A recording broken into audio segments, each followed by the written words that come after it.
Alhamdulillah, alhamdulillahilladzi arsala rasulahu bil huda wa dinil haq liyudhhirahu ala dini kullih wa qafa billahi syahida.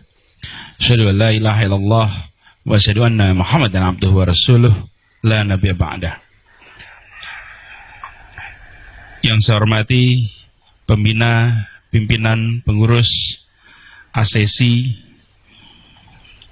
seluruh peserta dan tamu undangan, Assalamualaikum warahmatullahi wabarakatuh. Pertama, saya ingin mengucapkan selamat atas penyelenggaraan ASESI yang keberapa sekarang? Yang kelima.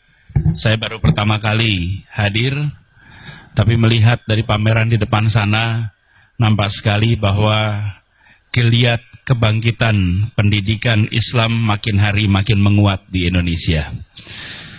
Ini adalah sebuah tanda-tanda yang baik. Saya tadi sampaikan, ini sebetulnya jadwal ke sini tidak ada. Tapi saya bilang lebih baik mendadak datang daripada mendadak batal. Kalau mendadak batal suasana jadi panjang gitu. Saya ingin sampaikan singkat saja. Pendidikanlah tentang masa depan. Pendidikan adalah tentang menyiapkan generasi baru. Dan pendidikan tidak membentuk, pendidikan menumbuhkan. Dia menumbuhkan. Karena dia menumbuhkan, maka yang diperlukan sangat mendasar adalah bagaimana tanah tempat bibit tumbuh bisa subur. Bibit dan tanah tempat tumbuh itu iklimnya baik. Kalau kita membayangkan anak-anak sebagai bibit, biji, ketika masih biji itu dia tidak kelihatan batangnya, tidak kelihatan akarnya, tidak kelihatan daunnya, tapi dia masih biji. Sehebat apapun sebuah biji, ya dia tidak kelihatan seluruh komponennya. Nanti kalau dia sudah tumbuh berkembang, kalau biji tanaman itu, maka akan terlihat batangnya, akan terlihat daunnya, akan terlihat buahnya, akan terlihat bunganya. Tapi pada saat dia masih menjadi biji, belum terlihat. Kadang-kadang kita melihat biji seperti kita melihat tanaman yang lengkap. Lalu kita ingin biji ini punya semuanya.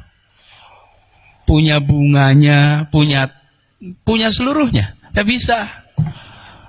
Karena biji itu akan menjadi tumbuhan yang lengkap, memerlukan waktu, memerlukan proses penumbuhan. Biji yang baik membutuhkan lahan yang subur. Di mana lahan yang subur itu? Satu, di rumah. Rumahnya harus menjadi lahan yang subur. Yang kedua di mana? Di sekolah. Dia juga lahan yang subur. Yang ketiga di antara rumah dan sekolah, yaitu di lingkungannya. Karena itu ketika kita membicarakan tentang pendidikan, bayangkan seperti kita menumbuhkan biji itu. Karena itu saya sering mengatakan jangan gunakan kata membentuk, apalagi kalau akhlak. Akhlak ini ada bentuk, akhlak itu ditumbuhkan. Ditumbuhkan, karakter itu ditumbuhkan. Tidak bisa dibentuk, ditumbuhkan. Bapak-bapak, ibu yang mempelajari biologi ketika SMP pasti pernah praktikum tuh. Tanaman dipasang, yang satu diarahkan dekat matahari, yang satu jauh. Beloknya beda bukan? Beloknya beda bukan? Bibitnya sama, tanahnya sama, potnya sama, yang satu dekatkan matahari, yang satu jauhkan. Arah tumbuhnya sama tidak? Beda. Jadi, kita mau belok kanan, belok kiri itu bukan daunnya yang dibelokkan, tapi rangsangannya yang berbeda. Cuacanya yang diatur, lokasinya yang diatur. Karena itu mengelola sebuah sekolah, mengelola sebuah institusi pendidikan itu adalah mengelola rekayasa. Karena direkayasa, perilaku direkayasa.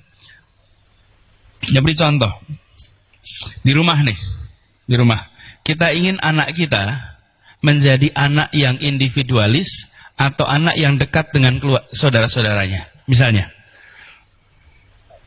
ingin dekat bukan? Terus kita bikin rumah nih, Cara bikin rumahnya, anaknya 4 misalnya, dibuat 3 kamar, 4 kamar. Lalu di tiap kamar dibuatkan kamar mandi. Oke? Kenapa? Ya supaya rapi bersih. Semua kamar mandi di dalam rumah. Keluarga yang sama, 4 anak, kamar mandinya di luar, 1. Apa yang terjadi? Yang 1 anaknya tumbuh individual, semuanya diselesaikan sendiri, keluar dari kamar udah bersih. Yang 1 rebutan kamar mandi tiap pagi. Tahu karakternya, siapa yang sikatannya lama, siapa yang kalau mandi lama, siapa yang kalau mandi harus diketok-ketok, siapa yang samponya suka ketinggalan. Beda bukan? Beda. Itulah pendidikan. Jangan dibayang pendidikan itu sesuatu yang tertulis, dibaca, dihafal, diuji. Pendidikan adalah proses pembiasaan. Jadi, Bapak sekalian, kita bisa merangsang anak kita sesuai dengan skenario yang kita mau buat. Karena itu kemewahan keluarga dan kemewahan institusi pendidikan adalah dia bisa membuat aturan main yang membentuk perilaku. Bisa. Dan itulah kehebatan saya berharap sekolah-sekolah yang hari ini pameran dan Bapak Ibu semua yang bergerak di dunia pendidikan memikirkan rekayasa itu. Karena perilakunya direkayasa. Bahkan mengaturnya juga begitu. Seringkali sekolah kita hari ini, anaknya abad 21, gurunya abad 20, ruang kelasnya abad 19. Bahkan abad 17 ruang kelasnya. Ngaturnya masih begini nih, dari zaman 10 abad yang lalu mungkin begini bentuk sekolah itu, bentuk kelas itu. Sekarang udah berubah. Jadi kalau mau memikirkan sekolah, pendidikan, pikirlah masa depan. Rekayasalah untuk masa depan. Umat Islam sering gagal berhasil, bukan mampu atau tidak mampu, tapi mengantisipasi perubahan atau tidak mengantisipasi perubahan. Ini PR-nya. Karena itu kalau mengukur keberhasilan anak-anak kita sekarang, jangan dilihat hari ini. Tadi saya gambarkan biji, bukan? Hari ini bijinya dinilai. Sudah tumbuh biji belum ada apa-apa. Nanti ketika dia sudah tumbuh besar baru terlihat. Baru kualitas buahnya bisa dinilai. Baru kualitas daunnya, kualitas batangnya bisa dinilai. Hari ini dia masih biji. Karena itu jangan terlalu puas dengan penilaian hari ini. Penilaiannya besok. Karena inilah proses penumbuhan. Dari hari ini bisa dibuat trajektori. Trajektori itu bisa diproyeksikan ke depan. Nah, saya berharap kita yang mengelola lembaga-lembaga pendidikan jangan puas dengan ukuran hari ini. Jangan puas. Dan siapkan masa depan. Disebutkan di dalam proyeksi pendidikan abad 21 ada 3 komponen utama yang mendasar. Nomor 1 adalah karakter, akhlak. Nomor 1. Ini diakui dunia, bukan kita. Ini dunia, karakter. Tanpa karakter berat. Karakter itu ada 2. Karakter moral dan karakter kinerja. 2. Karakter moral, iman, takwa, jujur, rendah hati. Karakter moral. Karakter kinerja, kerja keras, ulet, tangguh, tak mudah menyerah, tuntas. Itu karakter kinerja. Kita kan tidak ingin jujur tapi malas, atau kerja keras tapi culas. Betul gak sih? Jadi begitu sampai karakter 2, karakter kinerja dan karakter moral. Akhlak nomor 1. Yang kedua adalah kompetensi. Kompetensi. Dan kompetensinya ada 4K. Nomor 1, berpikir kritis. Kedua, kreatif. Ketiga, komunikatif. Keempat, kolaboratif. Bisa kerjasama. 4K. Itu kompetensi. Yang ketiga, literasi. Keterbukaan wawasan. Kalau dulu kita bicaranya calistung, kalau sekarang udah lewat. Bukan baca tulis hitung. Yang kita harus pikirkan literasi itu minimal 5. Ya, literasi baca. Dan baca itu kita harus tingkatkan, apalagi di Indonesia. Di Indonesia ini minat baca tinggi, tapi daya baca rendah. Indikasinya apa? minat baca WA tinggi, daya baca buku rendah. Tapi kalau baca WA tahan, bisa berjam-jam baca WA, betul enggak? Itu namanya minatnya ada, tapi dayanya rendah. Begitu tulisan agak panjang, skip. Betul enggak? Nah, iya. Buku agak gede, mundur langsung. Itu daya baca rendah. Daya baca dilatih, literasi. Literasi budaya, literasi teknologi, literasi keuangan. Jadi Ibu sekalian, 3 komponen itu yang disebut sebagai proyeksi kebutuhan masa depan bagi anak-anak kita.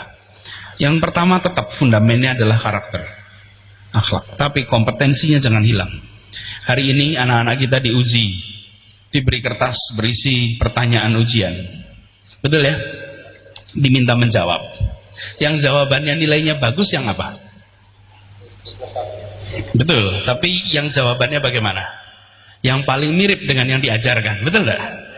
Iya kan? Yang paling mirip dengan yang diajarkan itulah yang benar, ya nggak? Di masa depan ujiannya adalah dikasih lembar kosong, kerjakan semau Anda. Kerjakan semau Anda. Lalu anak kita bingung, nggak bisa jawab. Bingung, nggak bisa jawab. Kekalahkan umat Islam banyak di urusan seperti ini. Banyak di urusan seperti ini karena tidak mempersiapkan perubahan itu. Pertanyaannya nggak ada lagi, kasih lembar kosong. Kalau hari ini ditanya mau jadi apa, besok sekolah-sekolah ini tidak boleh lagi tanya kalian mau jadi apa. Jangan tanya nanti kalau besar mau membuat apa, karena profesinya udah nggak ada nanti. Dulu saya waktu masih kecil tuh Pak, tukang pos tuh rutin datang ke rumah Pak, pakai motor warnanya oranye. Wah, top betul rasanya naik motor Suzuki itu. Pos. Pengen jadi tukang pos. Hari ini ada tukang pos. Email semua. WA, betul tidak sekalian? Bayangkan besok perubahannya lebih cepat. Yang diketahui hari ini belum tentu masih ada profesinya di masa depan. Jadi pengelola institusi pendidikan jangan terpukau dengan cerita masa lalu. Gelisahlah dengan masa depan. Gelisahlah dengan sekolah-sekolah terbaik dunia hari ini. Jangan puas dengan melihat masa lalu kami sudah seperti ini, bukan masa depan. Dan ini teman-teman, saya sampaikan sebagai bagian dari kita bersiap. Kemenangan itu dipersiapkan di ruang-ruang keluarga dan di ruang-ruang kelas. Di situ kebangkitan umat akan terjadi. Di ruang-ruang keluarga dan di ruang-ruang kelas. Kalau itu dikerjakan dengan serius, 3 komponen tadi disiapkan: akhlak, karakter, kompetensi, literasi. Sesudah itu biarkan mereka terbang. Mereka akan siap untuk menghadapi apa saja. Dan ini yang insya Allah kita sama-sama. Mudah-mudahan sekolah-sekolah ini adalah benar-benar sekolah-sekolah yang menyiapkan masa depan. Dan semoga bapak-bapak ibu semua yang bekerja di sini, saya sekarang bertugas di pemerintahan, izinkan saya mengucapkan terima kasih. Bapak Ibu semua menyelenggarakan pendidikan padahal tidak memiliki kewajiban konstitusional untuk mendidik. Nggak ada perintah undang-undang Bapak Ibu sekalian untuk mendidik. Tapi Bapak Ibu memilih untuk mendidik anak-anak kita, dan saya ingin ucapkan terima kasih. Bapak Ibu sekalian telah ikut menyiapkan anak-anak Indonesia masa depan. Insya Allah ini akan dicatat sebagai amal soleh dari Bapak Ibu semuanya. Itu saja barangkali yang bisa saya sampaikan. Kurang lebihnya mohon dimaafkan. Saya mohon izin kalau boleh meneruskan menuju kewajiban yang sudah saya komit. Tapi saya ingin ucapkan selamat. Semoga diskusi, seminar, dan insya Allah ikhtiar mendidik anak-anak kita akan bukan saja dimudahkan jalannya, tapi selalu dalam ridha Allah. Terima kasih. Billahi taufiq wal hidayah. Assalamualaikum warahmatullahi wabarakatuh. Waalaikumsalam warahmatullahi wabarakatuh. Terima kasih kami ucapkan